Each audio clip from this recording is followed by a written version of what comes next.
Agora temos áudio para você confirmar esse valor final da proposta flamenguista e temos também a confirmação de Gabriel Menino e Patrick de Paula como negociáveis, seria isso?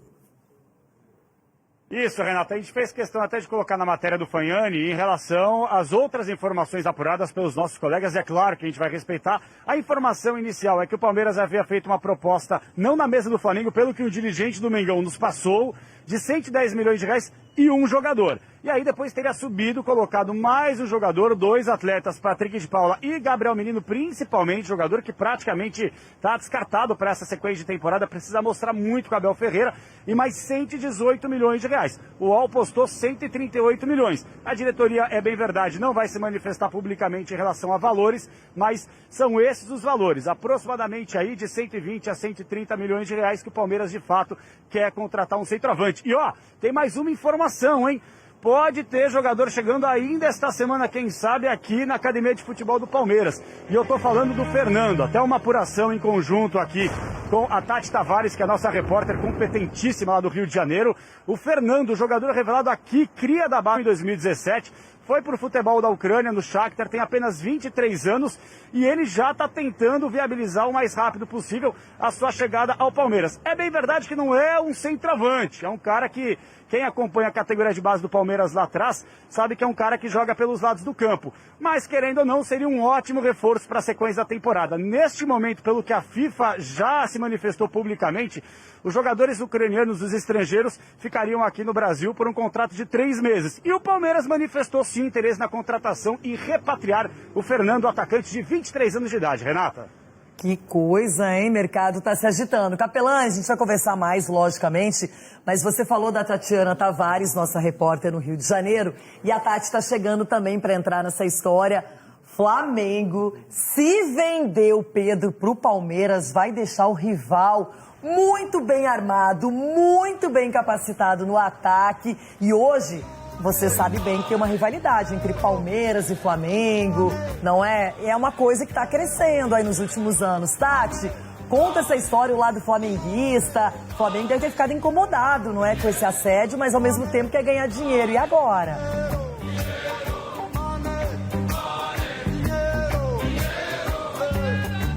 É isso mesmo, Renata. O Palmeiras não desiste da contratação do atacante do Pedro. O Flamengo está muito bem, né? Porque tem Gabigol, o Pedro aí com status de reserva de luxo, vem sendo muito utilizado pelo técnico Paulo Souza, porque o português roda bastante o elenco, então Pedro e Gabigol acabam jogando juntos aí, dependendo de alguns adversários. Acontece que o Pedro não manifesta nenhum desejo para a diretoria de ser negociado. O UOL trouxe essa informação de 110 milhões de reais, mais 2 jogadores por 80% dos direitos do jogador. Eu conversei com um dirigente do Flamengo que não confirma a proposta oficial, mas garante que não vai negociar o atacante Pedro, principalmente para reforçar um rival que briga diretamente aí na conquista por títulos. No ano passado, o Flamengo perdeu a Libertadores para o Palmeiras, a torcida, isso pesa ainda muito para a torcida que pressiona os dirigentes para não liberar o Pedro e não vai liberar. Isso é o que os dirigentes do clube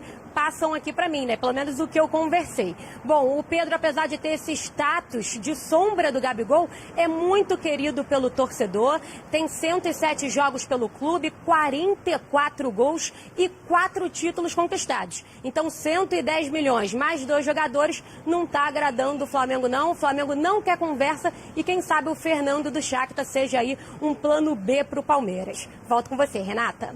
Obrigada, Tati, pelas informações. Realmente, tá uma negociação paulista e carioca bem intensa. Agora, Denilson, vamos fazer o jogo da discórdia aqui, né? O quem leva a melhor, quem leva a pior nessa história. Se o Palmeiras consegue contratar um centroavante do nível do Pedro, não tá completo o time do Abel Ferreira? Completíssimo. Até porque vai ter mais velocidade ainda pelos lados do campo. O Rony consegue fazer essa função. Hoje o Rony é o 9 do Palmeiras. Ele tem que se sacrificar, ficando mais parado. Então, mas ele volta também. É, né? você tendo o Pedro como centroavante, como 9, e o Pedro sabe também jogar fora da área, não que ele vai ser o segundo atacante, vai ser esse 9 e essa presença de área, o Abel vai ter a possibilidade de colocar o Rony jogando mais dos lados do campo, junto com o Dudu. E aí você fortalece ainda mais o time, e aí o Abel, de repente, não quebra tanto a cabeça para montar esse sistema ofensivo, né? Com um falso 9, como já foi o caso do Veiga, e principalmente do Rony, que constantemente está jogando nessa função. Tá, beleza, ok. Então Boa. tá, concordamos que pro Sim. Palmeiras seria maravilhoso. E pro Flamengo, entregar pro principal rival nacional atualmente, entregar o centroavante que o Palmeiras precisa. Assim, por outro lado, boa pergunta, mas por outro... Eu tô fazendo o jogo da discórdia, Não, tá fazendo você tem que boa jogar, pergunta, né? por outro lado, o Flamengo também pode se reforçar com 2 jogadores que são bons jogadores. Não estão vivendo o momento mais ideal da carreira dos 2 jogadores, mas o Flamengo reforça também. Eu estava falando com você aqui. Patrick de Paula ou Gabriel Menino seriam titulares no time do Flamengo, no meio? Patrick de Paula, acho que mais, hein? Por quê? Eu não sei se faz sentido o que eu estava conversando com você aqui antes. O Andréas Pereira vive uma situação delicada hoje com o Flamengo. Foi vaiado no último jogo, por causa da questão lá da falha, do gol no contra-ataque do Vasco e tudo mais. Estão falando numa quantia alta aí para contratar ele em definitivo.